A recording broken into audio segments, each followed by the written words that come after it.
Советот на Општина Виница на втората редовна седница разгледа и усвои 20 точки со дополна кои се најдоа на дневен ред на истата.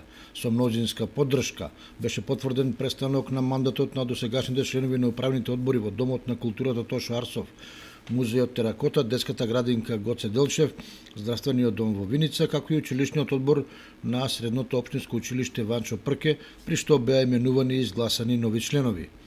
Советот него усвои кварталниот извештај за буџетот на општина Виница заклучно со септември, како и извештајот за достасани ненамирени обврски. Вкупните приходи на буџетот на општина Виница заклучно со третиот квартал изнесуваат 174,7 милиони денари или 63,23% од вкупно планираните.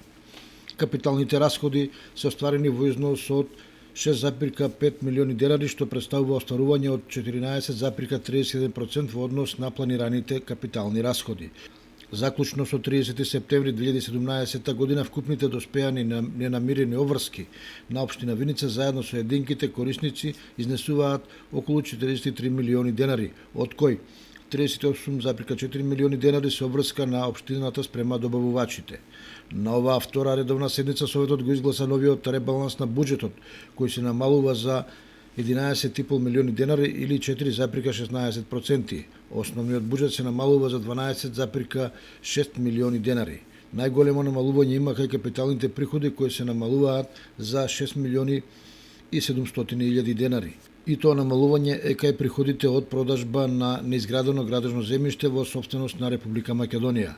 Како дополна на дневниот ред беше усвојувањето на планот и програмата за развој 2018-2020 година со приоритетите изградба на филтер станица во село Трсино, како и изградбата на улиците 2009 и 2010.